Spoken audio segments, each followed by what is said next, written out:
Hi കൂട്ടുകാർ, അസ്സലാമു അലൈക്കും വറഹ്മത്തുള്ളാഹി തആല വബറകാതുഹു. ഇസ്ലാമിക് എഡ്യൂക്കേഷണൽ ബോർഡിൻ്റെ കീഴിലുള്ള 2ാം ക്ലാസ്സിലെ തജ്വീദുൽ ഖുർആൻ, അഹ്കാമു തജ്വീദ് എന്ന് പറഞ്ഞിട്ടുള്ള അവരെ ഖുർആനെ ആസ്പദമാക്കിയിട്ടുള്ളൊരു എക്സാം നടക്കുന്നുണ്ട് ബോർഡിംഗ് മദ്രസയുടെ കീഴിലും.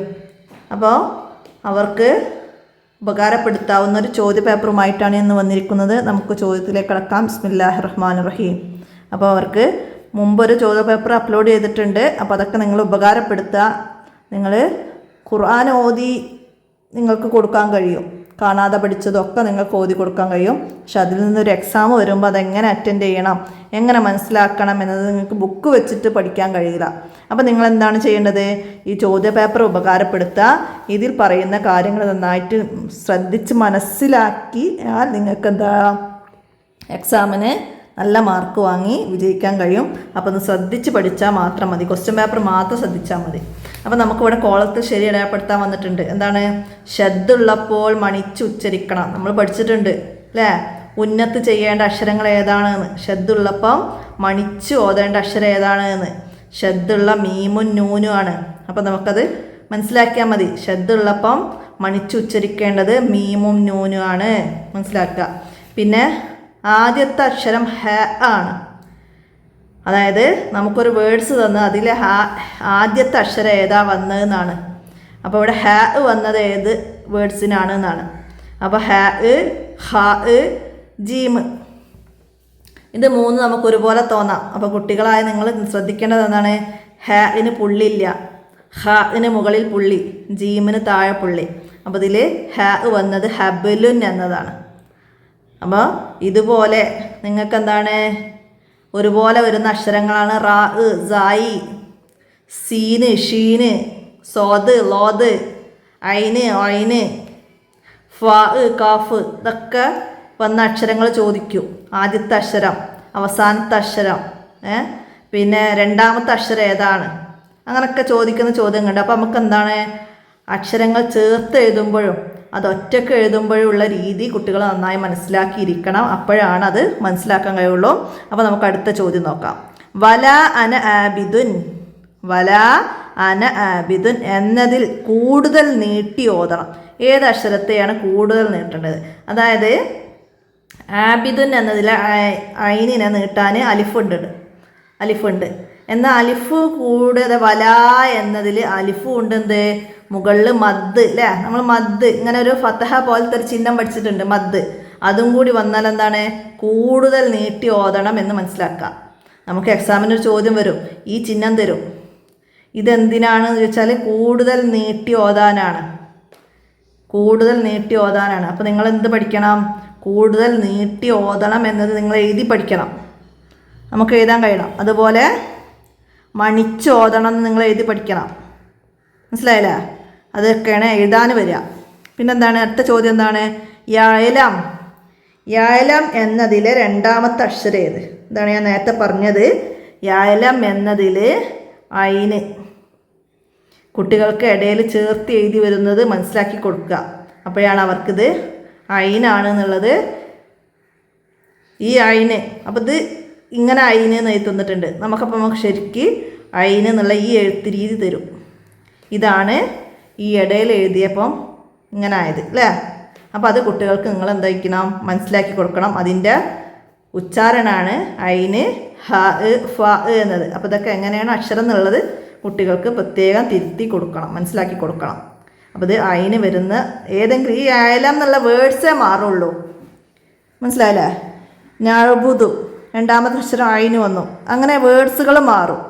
പക്ഷേ നമുക്ക് ഐന് ഇതുപോലെ ഫാവും കാഫും 2 പുള്ളി വരും. അങ്ങനെയുള്ള വ്യത്യാസമാണ്. പക്ഷേ കുട്ടികൾ ശ്രദ്ധിക്കാതെ ഫ ആണ് കാഫാണ് എന്ന് അവർ ടിക്ക് ചെയ്തോ. അപ്പോൾ അതൊക്കെ നന്നായിട്ട് മനസ്സിലാക്കി കൊടുക്കുക. ഇനി അടുത്തത് എന്താണ്? മാലുഹു വമാ കസബ് എന്നതിൽ ഹ ഇങ്ങനെ എഴുതാ. പിന്നെ ഹാത്ത പോലത്തെ ഹ ഉണ്ട് അല്ലേ? അപ്പോൾ ഇവിടെ മാലുഹു എന്നതിലെ ഇനി എന്താക്കണം? അവിടെ ചെറിയൊരു വാവ് ഇട്ടിട്ടുണ്ട്. അപ്പോൾ എന്താണ്? നീട്ടി ഓതണം. നീട്ടാൻ വേണ്ടിയിട്ടാണ് നമുക്കവിടെ ഹാഇൻ്റെ അടുത്ത് ചെറിയൊരു വാവ് തന്നത്. അപ്പോൾ ഹാഇനെ നീട്ടി ഓതണം. മനസ്സിലാക്കട്ടാ, ഹാഇനെ നീട്ടി ഓതണം. ഇനിയാ ഇങ്ങനെ വാവ് പോലെ തന്നെ നമുക്ക് യാവും തരാറുണ്ട്, ചെറിയ യാ. അതും അവിടെ ഏതക്ഷരത്തെയാണോ നീട്ടാൻ യാ ഇട്ടത്, അപ്പോൾ അവിടെ അതിനെ നീട്ടി ഓതാനാണ് ആ യാ ഇട്ടത്. വാവ് സൊയ്റ, യാ സൊയ്റ, അലിഫു സൊയ്റ. അലിഫ്, വാവ്, യാ മദ്ദക്ഷരങ്ങളാണ്. പക്ഷെ നമുക്ക് ഈ ചെറിയതായിട്ട് ഇടുന്ന അക്ഷരത്തെ നമ്മൾ എന്ത് ചെയ്യണം? അക്ഷരങ്ങൾ എണ്ണുമ്പോൾ എണ്ണാൻ പാടില്ല. മനസ്സിലായില്ല? അത് ശ്രദ്ധിക്കണം. ഇപ്പോൾ ഇവിടെ ഇതിൽ വന്ന അക്ഷരങ്ങൾ എത്രയെന്ന് ചോദിച്ചിട്ടാണ് നമ്മൾ ഈ വലിയ അക്ഷരങ്ങളും നീട്ടാൻ വന്ന ഈ അലിഫിനൊക്കെ മാത്രമേ, ഈ അലിഫ് ഒരു വലിയ അലിഫില്ലേ അതിനൊക്കെ മാത്രമേ ചേർത്ത് എണ്ണാൻ പാടുള്ളൂ. നമുക്കൊന്ന് അത് നോക്കിയാൽ മാ എന്നതിൽ 2 അക്ഷരം നീട്ടാനും കൂടി ഉണ്ട്. അപ്പോൾ ആ അലിഫ് എണ്ണി നീട്ടുന്നതൊക്കെ അവർക്ക് എണ്ണാൻ പഠിപ്പിച്ചു കൊടുക്കണം. 1 2 3 4 5 6 7 8 9 10 10 അക്ഷരങ്ങളുണ്ട് ഇതിൽ. 2 എണ്ണം ഉണ്ട് അലിഫ് നീട്ടാനുള്ളത്.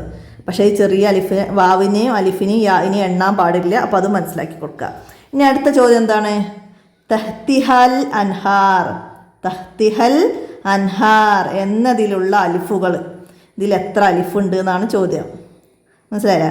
അതുപോലെ ഇവിടെ പ്രത്യേകം മനസ്സിലാക്കേണ്ടത്, ഇവിടെ ഫസ്റ്റ് താ വരുന്നുണ്ട് മുകളിലേക്ക് എഴുതിയിട്ട്. ഇങ്ങനെ നൂന് വരാം, യാ വരാം, ബ വരാം, അങ്ങനെയൊക്കെ പല അക്ഷരങ്ങളും ഇങ്ങനെ എഴുതാറുണ്ട്. അപ്പോൾ തഹ്തിഹൽ അൻഹാർ എന്ന് തന്നിട്ട് നമുക്കിവിടെ ചോദ്യമാണ്, ഇതിൽ ഒന്നാമത്തെ അക്ഷരം ഏതെന്ന് വെച്ചാൽ കുട്ടികൾക്ക് മനസ്സിലാക്കാൻ കഴിയണം. ഈ മേലിട്ട താ ആണ് ആദ്യത്തെ അക്ഷരം എന്ന്. അപ്പോൾ അതും മനസ്സിലാക്കി കൊടുക്കുക കേട്ടോ. ഇപ്പോൾ താ ആണെങ്കിൽ ഇവിടെ താ വന്ന്, അതുപോലെ ബാ ആണെങ്കിൽ താഴെ പുള്ളി, യാ ആണെങ്കിൽ താഴെ 2 പുള്ളി, നൂനാണെങ്കിൽ മേലെ 1 പുള്ളി. അതൊക്കെയാണ് അവർക്ക് മനസ്സിലാക്കി കൊടുക്കേണ്ടത്. പിന്നെന്താണ്? അപ്പോൾ നമ്മൾ ഇതിലുള്ള അലിഫുകൾ എണ്ണണം. ഇതിൽ എത്ര അലിഫുണ്ട്? തഹ്തിഹ എന്നതിൽ ഇവിടെ നീട്ടാൻ 1 അലിഫ് 1. പിന്നെ ഇവിടെ 1 അലിഫുണ്ട്. പിന്നെ ഇവിടെ ലാമിനോട് ചേർന്നിട്ട് 1 അലിഫുണ്ട്, 3ആയി.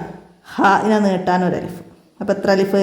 4 അലിഫ് കിട്ടിയിട്ടുണ്ട് നമുക്ക്, 4. അപ്പോൾ നമുക്കത് ടിക്ക് ചെയ്യാം. അപ്പോൾ ഇത് പ്രത്യേകം ശ്രദ്ധിക്കണം. ലാമലിഫ്, ലാമും അലിഫുമാണ്, ലാമും അലിഫുമാണ് ഇത് വരുന്നത്. അപ്പോൾ ഇതിലൊരു അലിഫുണ്ട്. പിന്നെ ഇവിടെ ഫസ്റ്റിലിട്ട ഈ 1 അലിഫുണ്ട്. അതൊക്കെ കുട്ടികൾക്ക് മനസ്സിലാക്കി കൊടുക്കുക. അപ്പോഴാണ് അവർക്ക് ഇത് എണ്ണം ടിക്ക് ചെയ്യാൻ കഴിയുള്ളൂ. പ്രത്യേകം മനസ്സിലാക്കുക. വേർഡ്സ് മാറൂട്ടോ. വേർഡ്സ് ഇതായിരിക്കൂല വരിക. നമുക്ക് ഇതാ സുൽസിലത്തിൽ അതിൽ അലിഫുകൾ വരും, അതിൽ സായികൾ വരും, അതൊക്കെ എണ്ണാൻ വരും. മനസ്സിലാക്കുക. ഇനി അടുത്തത് എന്താണ്? അബത്തും എന്നതിൽ ഉച്ചരിക്കാത്ത അക്ഷരം ഏത്? അബത്തും എന്നതിൽ ദാലിനെ ഉച്ചരിക്കുന്നില്ല, ദാല്. ഓക്കെ, മനസ്സിലായില്ലേ? ഇതിലേക്ക് ഇദ്ഗാം ചെയ്തിരിക്കുകയാണ്.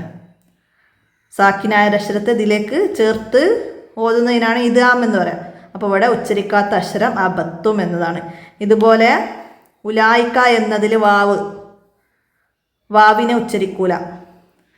പിന്നെ ഇപ്പോൾ ഇവിടെ തന്നതുപോലെ തഹ്തിഹൽ ഹൽ, ഇതിൽ ഈ ഇലയിലെ അലിഫിനെ ഉച്ചരിച്ചിട്ടില്ല. മനസ്സിലായില്ല? അങ്ങനെ വേർഡ്സുകൾ പറയുമ്പോഴേ നമുക്ക് മനസ്സിലാവുള്ളൂ അതിൽ ഉച്ചരിക്കാത്ത അക്ഷരം ഏതാണ്. അപ്പോൾ അധിക സ്ഥലത്തും ഇതുപോലെ അലിഫുകൾ ഉച്ചരിക്കാത്തതുണ്ട്. ഇതുപോലെ സാക്കിനായ ഒന്നുമില്ലാത്തൊരക്ഷരങ്ങൾ, ഫത്തഹും കസറും ഒന്നും ഇല്ലാത്ത പുള്ളിയുള്ള അക്ഷരങ്ങൾക്ക് പുള്ളി വരും. അതായത് താ വരുന്നതുണ്ട്. അതൊക്കെ പുള്ളി ഉണ്ടാവും, ഹർക്കത്തുകൾ ഉണ്ടാവില്ല. അതിനാണ് സാക്കിനായ അക്ഷരം എന്ന് പറയുന്നത്. അതിനെ അടുത്ത ഒരക്ഷരത്തേക്ക് ചേർത്ത് ശബ്ദ ചെയ്യുന്നതിനാണ് ഇദ്ഗാം എന്ന് പറയുന്നത്. അപ്പോൾ അതിന് മുന്നത്തെ ഈ സാക്കിനായ അക്ഷരം ഉച്ചരിക്കൂല. അത് മനസ്സിലാക്കി കൊടുക്കുക. അപ്പോൾ അതിൽ ദാല്. അടുത്ത എന്താണ്? ആദ്യത്തെ അക്ഷരം യാ ആണ്. ഇതാണ് ഞാൻ നേരത്തെ പറഞ്ഞ ചോദ്യം. അപ്പോൾ താഴോട്ടുള്ള ചോദ്യങ്ങളൊന്നും ഞാൻ വായിച്ചിട്ടില്ല. ഈ ക്വസ്റ്റ്യൻ പേപ്പർ കിട്ടിയിട്ടും ഞാനത് നോക്കാതെ നിങ്ങൾക്ക് വീഡിയോ ചെയ്തു തരികയാണ്. അതുകൊണ്ടാണ് മേലെ അത് പറഞ്ഞത്. ആദ്യത്തെ അക്ഷരം യാ വന്നത്. അപ്പോൾ ഇതിവിടെ നമ്മൾ എന്താണ് തിരിച്ചറിയേണ്ടത്? യാന് താഴെ 2 പുള്ളിയാണ് അല്ലേ? അപ്പോൾ ഇവിടെ യഹ്സബു എന്നതിലാണ് നമ്മൾ ടിക്ക് ചെയ്യേണ്ടത്. അടുത്തത് എന്താണ്? തുഹദ്ദിസു, ഇവിടെ താ ആണ് വന്നത്. അപ്പോൾ ആദ്യത്തെ അക്ഷരം താ ആണ് എന്നതിന് നമുക്കിത് ടിക്ക് ചെയ്യാം. പിന്നെ ബിഹിജാറത്തിൻ, ബാഇനൊരു പുള്ളി. മനസ്സിലായില്ലേ? ഇത് ജീമിൻ്റെ പുള്ളിയാണെന്ന് കരുതരുത്. ബി ഹിജാറത്തിൻ എന്ന് തന്നിട്ട് ഇതിൽ ആദ്യത്തെ അക്ഷരം ഏത് ചോദിച്ചാലോ ബ ആണ്. അപ്പോൾ ഇതൊക്കെ നിങ്ങൾ ഖുറാനിൽ ഇതുപോലെ വന്ന വേർഡ്സുകൾ കുട്ടികൾക്ക് കാണിച്ചു കൊടുത്തിട്ട് അവരോട് ചോദ്യമായിട്ട് ചോദിക്കണം. ഇതിൽ ആദ്യത്തെ അക്ഷരം ഏതാണ്, ഇതിൽ ആദ്യത്തെ അക്ഷരം ഏതാണ്, ഇതിൽ ആദ്യത്തെ അക്ഷരം ഏതാണ്. ഇനി അവസാനത്തിൽ ഇവിടെയൊക്കെ റൗണ്ട് വന്നിട്ട് വഖഫ് ചെയ്യുന്ന വേർഡ്സുകൾ തരും.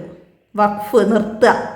നമ്മൾ തജ്വീദിൽ അവസാനത്തിൽ, അതായത് ഖുർആൻ സൂറത്ത് കഴിഞ്ഞാൽ പിന്നെ നമുക്ക് കുറച്ച് വർക്കിൻ്റെ ഭാഗങ്ങൾ തദ്രിബാത്തായിട്ട് വരുന്നുണ്ട്. അവിടെ നമുക്ക് ഓരോ ചാപ്റ്ററിലും ഓരോ വർക്കുകളാണ്. ചിലതിൽ ഉന്നത്ത് വന്നിട്ടുണ്ട്, ചിലതിൽ വഖഫ് അല ദാല്, വഖഫ് അല റാ എന്നൊക്കെ പറഞ്ഞിട്ട് നമുക്ക് പരിചയപ്പെടുത്തി തരുന്നുണ്ട്. പക്ഷെ അതൊക്കെ ക്ലാസ്സിൽ എത്രത്തോളം പ്രായോഗികമായിട്ട് അവർ പഠിപ്പിക്കുന്നുണ്ടെന്ന് എനിക്കറിയില്ല. എന്താ സമയപരിമിതിയൊക്കെ ഉണ്ടാവും അവിടെ. പിന്നെ ഉസ്താദ് പറഞ്ഞു കൊടുക്കുമ്പോൾ കുട്ടികളെ എത്രത്തോളം ക്യാച്ച് ചെയ്യും. വീട്ടിൽ വന്നിട്ട് നമുക്ക് ഉമ്മമാർക്ക് അതിനെക്കുറിച്ച് പറഞ്ഞു കൊടുക്കാനൊക്കെ കഴിയുന്ന എത്രയോ ഉമ്മമാർ കുറവാണ്. അപ്പോൾ അവരൊക്കെ കുട്ടികൾക്ക് ഇതൊക്കെ മനസ്സിലാക്കി കൊടുക്കുക. നമ്മൾ തജ്വീദിൻ്റെ വീഡിയോ ചെയ്തിട്ടുണ്ട്. അപ്പോൾ അതൊക്കെ നിങ്ങൾ ഉപകാരപ്പെടുത്തിയാൽ ഇങ്ങനെയുള്ള കാര്യങ്ങളൊക്കെ പറയുന്നത് മനസ്സിലാക്കുക. പിന്നെ വീഡിയോസിലൊക്കെ എന്തെങ്കിലും തെറ്റുകളൊക്കെ നമുക്ക് സ്വാഭാവികമായിട്ട് പറ്റുന്നുണ്ടാവും. അതൊക്കെ എന്തെങ്കിലും ഉണ്ടെങ്കിലൊക്കെ കമൻറ്റ് ചെയ്തിട്ട് അറിയിക്കണം. അപ്പോൾ ഇത് ഇങ്ങനെ വരുന്നത് മജീദ് എന്നൊക്കെ ആണെങ്കിൽ ഇവിടെ മീമ് മേലെയാണ് വരിക. ഖുർആൻ എഴുത്തിൽ നമുക്ക് മനസ്സിലാക്കാൻ കഴിയുന്നത് അങ്ങനെയുള്ള പല വേർഡ്സുകളും ഉണ്ട്. അപ്പോൾ അതൊക്കെ പ്രത്യേകിച്ച് മനസ്സിലാക്കുക. ഇനി അടുത്ത ചോദ്യം എന്താണ്? അപ്പോൾ വഖഫ് വന്നത് ഞാൻ പറഞ്ഞ് മുഴുവനാക്കിയില്ല. വഖഫ് വന്നത് ഏത് അക്ഷരത്തിലാണ്? അതായത് ഇവിടെ നിർത്തിയത് ഇവിടെ ബായിൽ, ഇവിടെ സായിൽ, ഇവിടെ ഏതക്ഷരത്തിലാണ്? ബിഹിജാറത്തിൻ എന്നതിൽ തായിലാണ്. അപ്പോൾ ഒക്കെ വഖഫിൻ്റെത് നമുക്ക് സുക്കൂനാണ് വരിക. മനസ്സിലായില്ല? ഇത് വഖഫിൻ്റെ ആയത്തല്ലാത്തത് കൊണ്ടാണ് ഇപ്പോൾ ഞാൻ ഇവിടെ പറഞ്ഞെന്ന് മാത്രമേ മനസ്സിലാക്കുക. ഇനി എന്താണ്? അത്അമഹും എന്നതിലെ ഇല്ലാത്ത അക്ഷരം. ഇവിടെ അത്അമഹും എന്നതിൽ ഇല്ലാത്ത അക്ഷരം ഈ 3 ഓപ്ഷനിലുണ്ട്. അപ്പോൾ ഇതിൽ സ്വാദില്ല. അതാണ് ഇവിടെ ഫസ്റ്റ് ഓപ്ഷൻ വന്നത്. സ്വാദില്ല. അതിൽ തോ ഉണ്ട്, ഹ ഹും എന്നതിൽ ഹ ഉണ്ട്. അപ്പോൾ സ്വാദ് ഇല്ല. അപ്പോൾ ഇത് സ്വാദാണെന്ന് കുട്ടികൾ കരുതും. മനസ്സിലായില്ല? അതിനാണ് അങ്ങനെ കൺഫ്യൂഷനാവും. അപ്പോൾ അത് മനസ്സിലാക്കി കൊടുക്കുക. ഇല്ലാത്ത അക്ഷരമാണ് ചോദിക്കുന്നത്, അതും മനസ്സിലാക്കാൻ കഴിയണം. പിന്നെന്താണ്?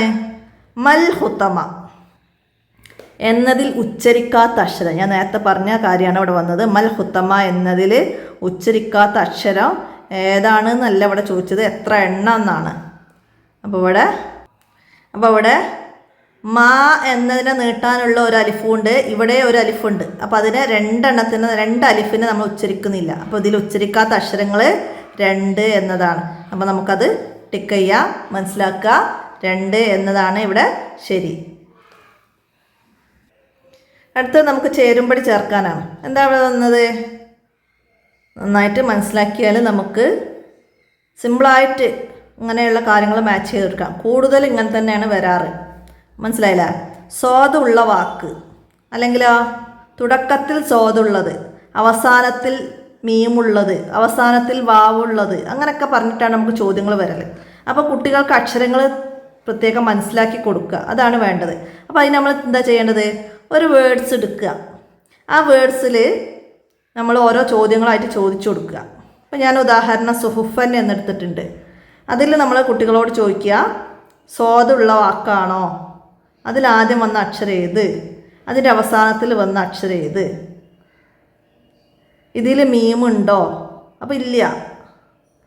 ഇങ്ങനെ കുറച്ച് വേർഡ്സുകൾ കൊടുത്തിട്ട് അതിൽ മീമുള്ള അക്ഷരം ഏത്, അതിൽ വാവുള്ള അക്ഷരം ഏത്, അങ്ങനെയൊക്കെ അവരോട് നമ്മൾ ചോദ്യങ്ങൾ ഇങ്ങനെ ചോദിച്ചു കൊണ്ടിരിക്കുക. അപ്പോഴാണ് അവർക്ക് വേർഡ്സുകളും അതിൽ വന്ന അക്ഷരങ്ങൾ തിരിച്ചറിഞ്ഞിട്ട് എഴുതാനും. ഇവിടെ ഈ ഐന് വരുന്നത്, ഫാ വരുന്നത്, പിന്നെന്താണ് ബാ വന്നത്, അതൊക്കെ അവർ മനസ്സിലാക്കിയിട്ട് കറക്റ്റ് ചെയ്യാൻ പഠിച്ചാൽ സിമ്പിളായിട്ടിത് മാർക്ക് വാങ്ങാൻ കഴിയുന്ന കാര്യമാണിത്.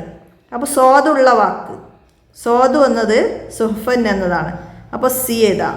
പിന്നെ ലോദ്, പുള്ളി ഉണ്ട് അല്ലേ? ഇത് സ്വാദിന് പുള്ളിയില്ല, ലോദിന് പുള്ളി വരും. അപ്പം പുള്ളിയുള്ള ലോദ് വന്നത് അർള്. അപ്പോൾ അതിൻ്റെ ഈ എഴുതാം. മനസ്സിലായില്ലേ? അടുത്തതാ ഐനുള്ള വാക്ക്. ഐന് വന്നത് ബോൾസിറ, ഐന് വന്നിട്ടുണ്ട്. അപ്പം അതിൻ്റെ നമുക്കവിടെ എഴുതി കൊടുക്കാം. അടുത്തതാ ഹ ഉള്ള വാക്ക്. ഫഹുവ എന്നതിൽ രണ്ടാമത്തെ അക്ഷരം ഹ ആണ്. മനസ്സിലായില്ല? അപ്പം അതിൻ്റെ ബി എഴുതി കൊടുക്കാം. അടുത്തതാ മീമുള്ള വാക്ക്. ഇനി മീമ് വന്നത് ബിഹംദി, ഇതിലിടയിൽ മീമ് വന്നിട്ടുണ്ട്. ഇത് കുട്ടികൾ സ്വാദാണെന്ന് കരുതും. അപ്പം ഇത് സ്വാദ് ചോദിച്ചതിന് ഇതിൻ്റെ ലെറ്റർ കൊണ്ടുപോയി എഴുതും. അപ്പം അങ്ങനെയുള്ള മിസ്റ്റേക്കുകൾ അവർക്ക് വരാതിരിക്കാൻ പ്രത്യേകം ശ്രദ്ധിക്കുക. മീമിൻ്റെത് നമുക്ക് ഡി ഇവിടെയൊക്കെ എഴുതി കൊടുക്കാം. അപ്പം മീമും സ്വാദും ഐനും ഇതൊക്കെ കുട്ടികൾ പ്രത്യേകം മനസ്സിലാക്കി തിരിച്ചറിയാം. ഇത്രയാണ് ഇവിടെ വന്നത്. അടുത്തതാ ഫഅക്കറൂഹ എന്നതിൽ ഡേഷ് അക്ഷരങ്ങളുണ്ട്. ഇതിൽ എത്ര അക്ഷരങ്ങളുണ്ട് എന്ന് എണ്ണീട്ട് ഇവിടെയൊക്കെ എഴുതണം. ഐന്, ഖാഫ്, റാ, വാവ്, ഹാ, അലിഫ്. നീട്ടാൻ അലിഫ് വന്നു. അപ്പം അങ്ങനെ കുട്ടികളെ എണ്ണാൻ കഴിയണം. ഇവിടെ നീട്ടാൻ വാവ് വന്ന്. അങ്ങനെ അവർ നീട്ടുന്നതൊക്കെ ചേർത്ത് എഴുതാൻ കഴിയണം എണ്ണീട്ട്. അപ്പോൾ 7 അക്ഷരങ്ങളുണ്ട്. ഇനിയോ വലല്ലോല്ലീൻ എന്നതിൽ ശബ്ദമുള്ള ഡേഷ് അക്ഷരങ്ങളുണ്ട്. ഇതിൽ ശബ്ദമുള്ള എത്ര അക്ഷരങ്ങൾ വന്നിട്ടുണ്ട്? ലോദും ലാമും. അപ്പോൾ 2 എന്നതോ ലാമും ലോദും എന്നോ അവർ എടുത്തെഴുതണം. മനസ്സിലാക്കുക. ഇനിയാ വൻഹർ എന്നതിൽ ഉച്ചരിക്കരുത്. ഏതാണ്? ഈ അലിഫിനെ, സോദിൻ്റെ തല പോലുള്ള ഫതഹ പോലെ വരുന്ന ഈ അലിഫിനെ ഉച്ചരിക്കരുത്. ഉച്ചരിക്കാൻ പാടില്ലാത്ത ഒരക്ഷരമാണ്. അപ്പോൾ ഇതിൽ ഈ അലിഫിനെ ഉച്ചരിക്കരുത്. വൻഹർ എന്നതിൽ നൂന് വന്നത് കണ്ടില്ലേ? ഹ മനസ്സിലാക്കുക. ഇനി അടുത്തതാ ബിഹി ജം. നേരത്തെ ഞാൻ യാ പറഞ്ഞിരുന്നു, നീട്ടുന്ന യാ. അപ്പോൾ ബിഹി ജം എന്നതിൽ ഹാഇനെ എന്ത് ചെയ്യണം? നീട്ടി ഓതണം എന്ന് എഴുതി കൊടുക്കുക. അപ്പോൾ ഞാൻ നേരത്തെ പറഞ്ഞ പോലെ നീട്ടി ഓതണം എന്നൊക്കെ എഴുതാൻ കഴിയണം കേട്ടോ. പിന്നെ ഉലായിക എന്നതിൽ ഡേഷിനെ ഉച്ചരിക്കരുത്. ഇവിടെ വാവിന്, ഈ സുക്കൂനുള്ള വാവിനാണ്. അപ്പോൾ വാവിനെ ഉച്ചരിക്കരുത്. അങ്ങനെ എഴുതി കൊടുക്കുക. ഒറ്റ വാക്കിൽ ഉത്തരം എഴുതാനാണ്. എന്താണ്? വൽ മുശ്രിക്കീന എന്നതിൽ എത്ര അക്ഷരങ്ങളുണ്ട്? എണ്ണാൻ കഴിയണം. വാവ്, അലിഫ്, ലാമ്, മീമ്, ഷീന്, റാ, കാഫ്, യാ, നൂന്. 9 അക്ഷരങ്ങൾ അല്ലേ? 9 അക്ഷരങ്ങൾ. ഒന്നും കൂടെ എണ്ണാം. വാവ്, അലിഫ്, ലാമ്, മീമ്, ഷീന്, റാ, കാഫ്, യാ, നൂന്. ഇങ്ങനെ 9 അക്ഷരങ്ങളുണ്ട്. അപ്പോൾ അത് 9 എന്ന് എഴുതി കൊടുക്കാം. അപ്പോൾ ഇവിടെ നീട്ട യാ വന്നിട്ടുണ്ട്. അലിഫ് ഉച്ചരിക്കാത്തൊരക്ഷരമുണ്ട്. അപ്പോൾ അത് എണ്ണുമ്പോൾ നമ്മൾ അക്ഷരങ്ങളൊക്കെ എണ്ണണം. മനസ്സിലായില്ല? അടുത്തതാ ലഹ്റക്ക എന്നതിലെ അവസാനത്തെ അക്ഷരം എന്ത്? ലഹ്റക്ക എന്നതിലെ അവസാനത്തെ അക്ഷരം ഏതാ? കുട്ടികളെ എഴുതുന്നത് ലാമ് ഹംസ അല്ലേ? അപ്പോൾ ഇത് ഏതാ അക്ഷരം? നമ്മൾ ഇങ്ങനെ എഴുതുന്ന കാഫാണ് അല്ലേ? കാഫാണ്. ആ കാഫിനെ ഒരു വേർഡ്സിൻ്റെ അവസാനത്തിൽ എഴുതുമ്പോൾ നമ്മൾ 1-ാം ക്ലാസ്സിലത്തെ ബുക്കിൻ്റെ കൂടെ പഠിച്ചിട്ടുണ്ട്. ലാമിടുക, അതിൻ്റെ ഉള്ളിലാണ് കാഫ് ഇടുക. അതാണ് ലഹ്റക്ക എന്നതിൽ അവസാനത്തെ അക്ഷരം കാഫ്. ഇനിയാ സക്കുലത്ത് എന്നതിലെ 3 പുള്ളിയുള്ള അക്ഷരങ്ങളുടെ പേരെന്ത്? 3 പുള്ളിയുള്ള അക്ഷരം സ. അപ്പോൾ ഇവിടെ നമുക്ക് സ എന്ന് എഴുതി കൊടുക്കണം. സ അങ്ങനെ എഴുതി കൊടുക്കണം. സ 3 പുള്ളി ഉള്ളത് കേട്ടോ. പിന്നെന്താണ്? വസ്തുതു എന്നതിൽ ഉച്ചരിക്കാത്ത അക്ഷരമേത്? അലിഫ്. പിന്നെ ലത്തറവുന്നഹ എന്നതിൽ മണിച്ചോതേണ്ട അക്ഷരമേത്? നൂന്. അപ്പോൾ നൂന് ശബ്ദമുള്ള നൂന് അവിടെയൊക്കെ എഴുതുക. അല്ലെങ്കിൽ നൂന് എഴുതിയാലും മതി കേട്ടോ. ഇനി ഒറ്റ വാചകത്തിൽ ഉത്തരം എഴുതണം. ഇനിയാണ് നമ്മൾ എഴുതാൻ പഠിച്ചത് എഴുതേണ്ടത്. അപ്പോൾ എഴുതാൻ പഠിച്ച കാര്യങ്ങൾ ഇതിൽ തന്നെ ഉണ്ടാവും. ശ്രദ്ധ ഉള്ളപ്പോൾ മണിച്ചോദണം, പിന്നെ അക്ഷരത്തെ ഉച്ചരിക്കരുത്, കൂടുതൽ നീട്ടണം എന്നൊക്കെയുള്ള ഇതിൽ തന്നെ നോക്കി എഴുതാം. അപ്പോൾ ഇവിടെ സൂറത്തുൽ ഫാത്തിഹയിലെ രണ്ടാമത്തെ ആയത്ത് ഏത്? അത് നമ്മൾ ആയത്ത് പഠിച്ചിട്ട് തന്നെ എഴുതി കൊടുക്കണം. ഫാത്തിഹയിലെ രണ്ടാമത്തെ ആയത്ത് ഏതാണ്? അപ്പോൾ സൂറത്തുൽ ഫാത്തിഹയിൽ 7 ആയത്തുകളാണുള്ളത് സൂറത്തുൽ ഫാത്തിഹയിൽ. അപ്പോൾ നിങ്ങൾ ഒന്നാമത്തെ സൂറത്ത് അതാണ്. പക്ഷെ അതിലെ ഒന്നാമത്തെ ആയത്ത് ഏതാണെന്ന് ചോദിച്ചാൽ നിങ്ങൾക്ക് അറിയോ? എല്ലാവരും പറയും അൽഹംദുലില്ലാഹി റബ്ബിൽ ആലമീൻ എന്നാണ് എന്ന്. അപ്പോൾ അത് രണ്ടാമത്തെ ആയത്താണ്. അപ്പോൾ അതാണ് നമുക്കിവിടെ എഴുതേണ്ടത്, രണ്ടാമത്തെ ആയത്ത് അൽഹംദുലില്ലാഹി റബ്ബിൽ ആലമീൻ എന്ന്.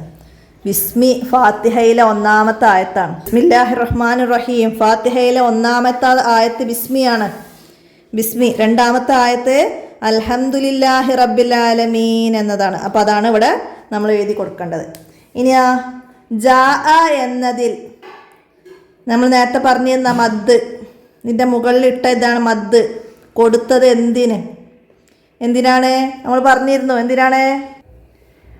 അപ്പോൾ നമ്മൾ നേരത്തെ ഇവിടെ അടയാളപ്പെടുത്തിയിരുന്നു, കൂടുതൽ നീട്ടി ഓതണം. ആ മദ് മുകളിൽ വന്നാൽ കൂടുതൽ നീട്ടി ഓതണം. അപ്പോൾ ഇതെന്തായാലും കുട്ടികളെ കൊണ്ട് എഴുതി പഠിപ്പിക്കട്ടോ. അപ്പോൾ അവിടെ നീട്ടി ഓതണം എന്ന് എഴുതിയാലും നമ്മൾ സ്വാഭാവികമായിട്ട് ശരി കൊടുക്കാറുണ്ട്. അപ്പോൾ അത് മനസ്സിലാക്കട്ടോ. മദ് കൊടുത്തത് നീട്ടി ഓതാനാണ്. പക്ഷെ നമുക്ക് അലിഫ്, വാവ്, യാ ഇതൊക്കെ വരുമ്പോഴും നമ്മൾ നീട്ടി ഓതണം എന്നാണ് അപ്പോൾ പറഞ്ഞത്. അപ്പോൾ ഇത് വരുമ്പോൾ പ്രത്യേകം കൂടുതൽ നീട്ടണം എന്നത് മനസ്സിലാക്കാം. ഇനി അടുത്തത് എന്താണ്? ഇന്ന ഇലാ റബ്ബിക്കർ റുജ്അ. ഇന്ന ഇലാ റബ്ബിക്കർ റുജ്അ എന്നതിൽ ഷദ്ദുള്ള അക്ഷരങ്ങൾ ഏതെല്ലാം? ഷദ്ദുള്ള അക്ഷരങ്ങൾ ഇന്ന, റബ്ബിക്ക ബാ, റുജ്അ റാ. അപ്പോൾ ഇത്രയും അക്ഷരങ്ങൾ എടുത്തെഴുതുക. നൂന്, ബാ, റാ. അങ്ങനെ അക്ഷരങ്ങൾ അതിന് കുട്ടികൾ തിരഞ്ഞെടുത്ത് എഴുതാനാണ്. ഇനി എന്താണ്? അത്വാമഹും, ഇത് ചേർത്ത് എഴുതി കൊടുക്കണം. അത്വാമഹും എന്നത്. അപ്പോൾ അത് അയിന് തോയിനോട് ചേർന്നിട്ട് അയിന് വരുന്നതോ ഒക്കെ കുട്ടികൾ എന്ത് ചെയ്യണം? മനസ്സിലാക്കിയിട്ട് എഴുതണം. അതിനാണ്. അപ്പോൾ അത് മനസ്സിലാക്കുക. കുറച്ചൊരു ഐഡിയ ഉള്ള കുട്ടിയാണെങ്കിൽ അതിവിടെ ഉണ്ട്. നമ്മളെ ഫസ്റ്റിലെ 9ാമത്തെ ക്വസ്റ്റ്യനായിട്ട് വന്നിട്ടുണ്ട് അത്വാമഹും എന്നത്.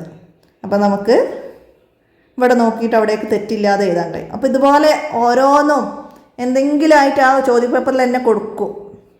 അപ്പോൾ പഠിച്ച കുട്ടികൾക്കാണ് എന്ത് ചെയ്യുക, ഇതൊക്കെ മനസ്സിലാക്കി എഴുതാൻ കഴിയുള്ളൂ. അല്ലാതെ പഠിക്കാതെ പോയാണ്ട് എക്സാമിന് ഇതവിടെ ഉണ്ട് എന്നൊന്നും മനസ്സിലാക്കാനൊന്നും ആർക്കും കഴിയില്ല.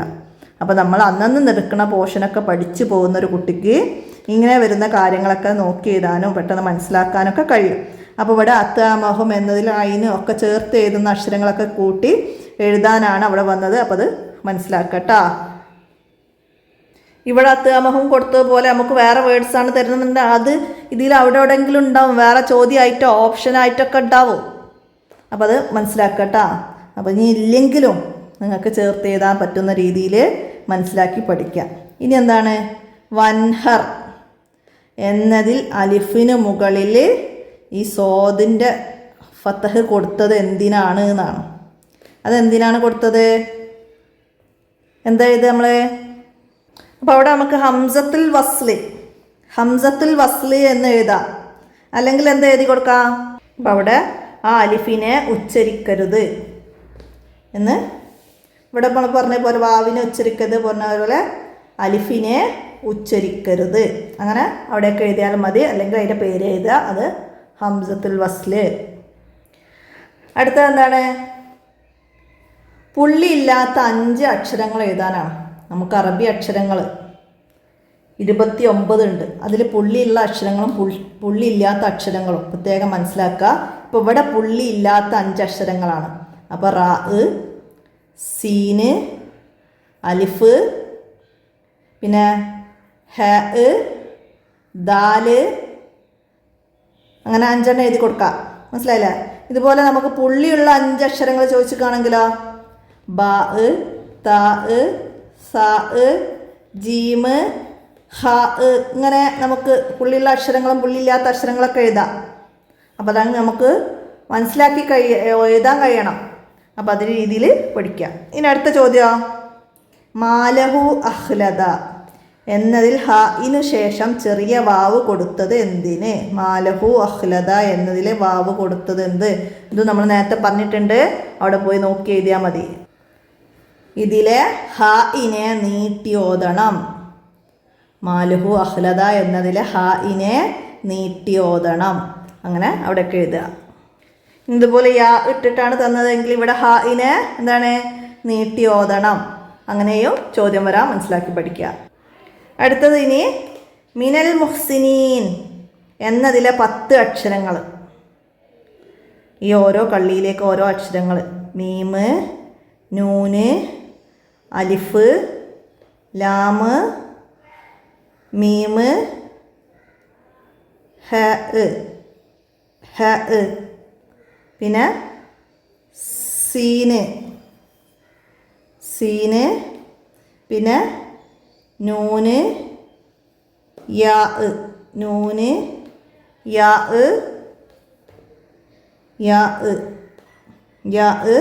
പിന്നെ അവസാനത്തിലും നൂന്. ഇങ്ങനെ ഈ അക്ഷരങ്ങൾ ഇങ്ങനെ ഓരോ കള്ളിയിലേക്കാക്കിയിട്ട് എടുത്ത് എഴുതാൻ കഴിയണം. മനസ്സിലായില്ല? അപ്പോൾ ഇങ്ങനെ വരുന്നതിൽ ചിലതിൽ ചെറിയ അലിഫ് വരുന്ന ഏതെങ്കിലും വേർഡ്സാണ് വരുന്നത് ഉണ്ടെങ്കിൽ, ചെറിയ അലിഫ് വരുന്ന ചെറിയ വേർഡ്സുകളുണ്ട്. അങ്ങനെയാണ് വരുന്നത് എന്നുണ്ടെങ്കിൽ നമ്മൾ ആ അലിഫ്, ചെറിയ അലിഫിനെ ഒരു കള്ളിയിൽ കൊണ്ടുപോയി എഴുതാൻ പാടില്ല.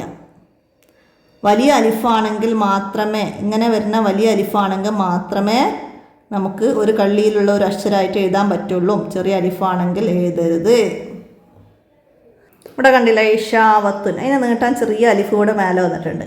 അപ്പോൾ ആ അലിഫ് ഒരു അക്ഷരമായിട്ട് എഴുതാൻ പറ്റില്ല. ഐന്, ഷീന്, വാവ്, ത, അങ്ങനെയാണ് നമ്മൾ എടുത്ത് എഴുതാൻ പറ്റുള്ളൂ.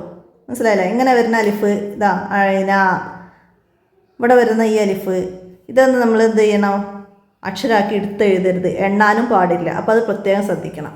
അപ്പോൾ ഈ ഒരു ചോദ്യ പേപ്പർ പഠിച്ചാൽ മതി, നിങ്ങൾക്ക് തജ്വീദ് എക്സാം നന്നായിട്ട് എഴുതാൻ പറ്റും. ഈ തജ്വീദിൻ്റെ മറ്റൊരു ക്വസ്റ്റ്യൻ പേപ്പർ നമ്മൾ മുമ്പ് അപ്ലോഡ് ചെയ്തിട്ടുണ്ട്. അപ്പോൾ അത് നിങ്ങൾ കൂട്ടുകാർക്കൊക്കെ ഷെയർ ചെയ്ത് കൊടുക്കുക. നമുക്ക് ഇന്നത്തെ വീഡിയോ ഇവിടെ അവസാനിപ്പിക്കാം. അടുത്ത വീഡിയോയിൽ കാണാം. അപ്പോൾ എല്ലാവരും നന്നായി പഠിച്ച് എക്സാം എഴുതാൻ അള്ളാഹു തൗഫീഖ് നൽകട്ടെ. നല്ല വിജയം അള്ളാഹു തആല എല്ലാവർക്കും നൽകട്ടെ. ആമീൻ ആമീൻ ബിറഹ്മതിക യാ അർഹമർ റഹീമീൻ. അസ്സലാമു അലൈക്കും വറഹ്മത്തുള്ളാഹി വബറകാതുഹു.